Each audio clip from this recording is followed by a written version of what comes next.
Hi there, and welcome to the Performance Café. It's great to see you here again today. And this week we're going to carry on looking at the HR trends reports that I've been looking at over the past couple of weekends. And today is a particularly interesting topic from the perspective of, I'm not sure that everyone agrees, but I don't know that everyone's realizing that they're talking about different things. And of course, I'm talking about well-being.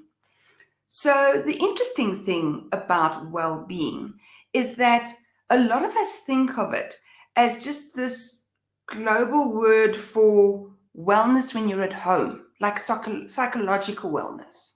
So the reason I say that we're not talking about the same thing is because when I started working quite a number of years ago, it was not unknown for people to hide any psychological diagnosis that they had ever received. Because if you had a psychological diagnosis, you were mad, you were crazy, and nothing could be done for you. When I started working, if someone had depression, it was literally the end of the world. And so we had this concept of, let's hide whatever's bothering us.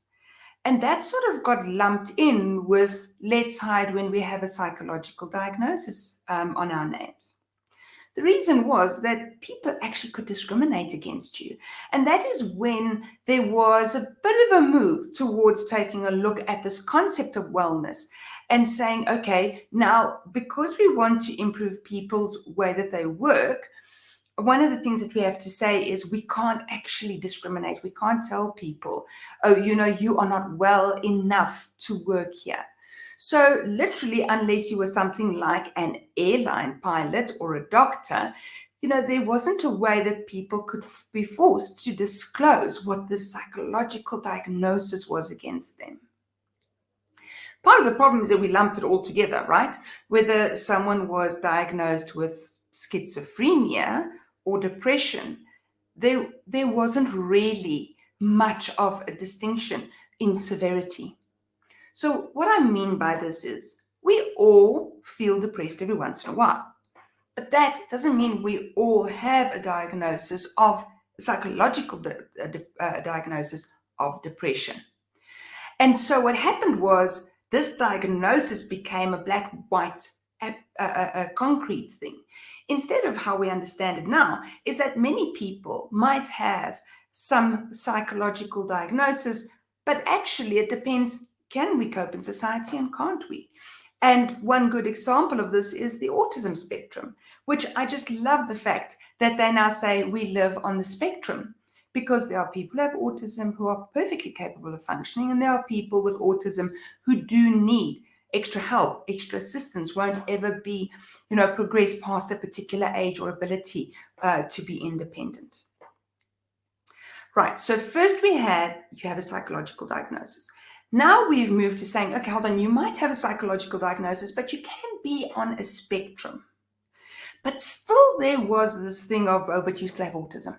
So we still want to discriminate against you. We still want to, and I'm not talking just about autism, but a lot of these diagnoses, oh, please not that person, they've got bipolar disorder. I mean, just not that. But since then, technology has changed, medicine has changed, people has changed, and hurrah, the world has changed. And so those things that we would talk about as wellness, is that person well or not? That black-white distinction has now become well-being. My concern is that too often we speak about those two words and concepts interchangeably, but they really aren't. And COVID has shown us why they're not the same. Because wellness was about this thing that someone had that business would avoid. Now we have well-being. And well-being says, is my being well? Am I feeling well? And that well can be anything from, I've gone through a rough patch in my marriage, and yes, of course, it's detracted from my ability to function properly at work. I mean, we are not made of, bits and units and parts and widgets. We're humans, we feel, and we can't turn off that feeling. And what I really love about well-being is that wholeness of being. I am being right now with you. Everything of me is present. Everything of me is being. And everything of me is working to get this done. And so what I really love is when we talk well-being in business now, we don't talk about those one-off events that we prefer people to leave at home, or those diagnoses we shouldn't know about or best don't want to know about. What we talk about is, how is this person's entire life set up so that there's integration of the entire life, and how does work figure as part of that?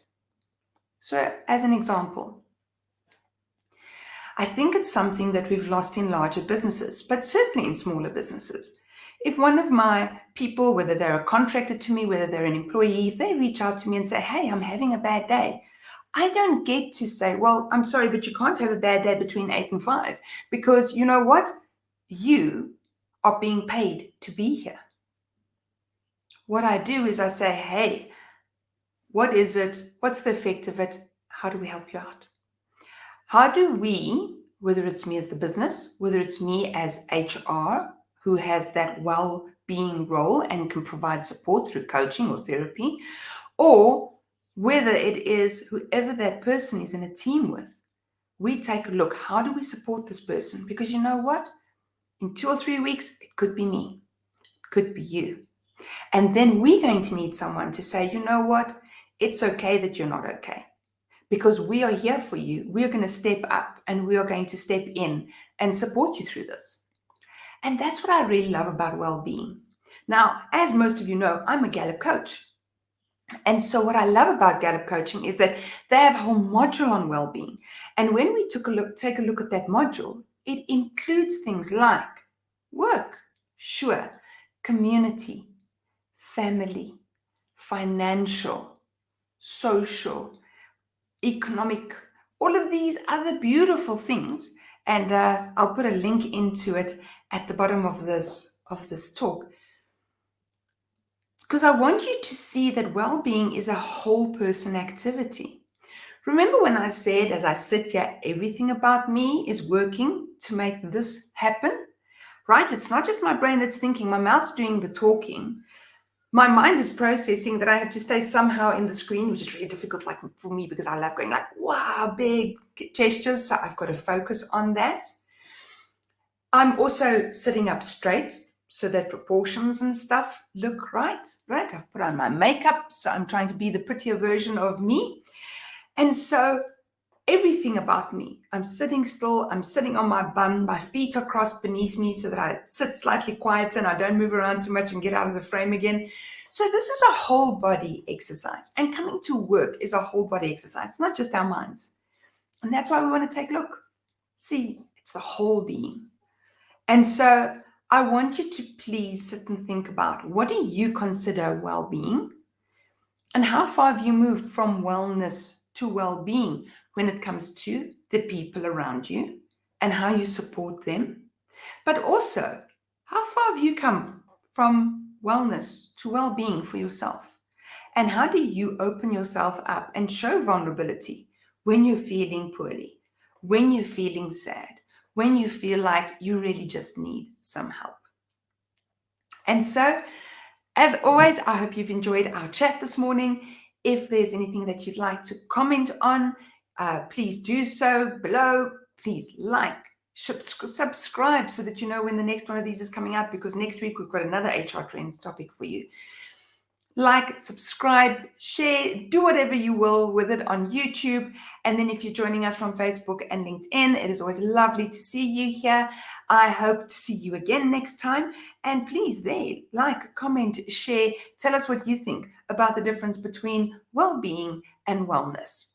And then until next Tuesday, I look forward to seeing you at the Performance Café.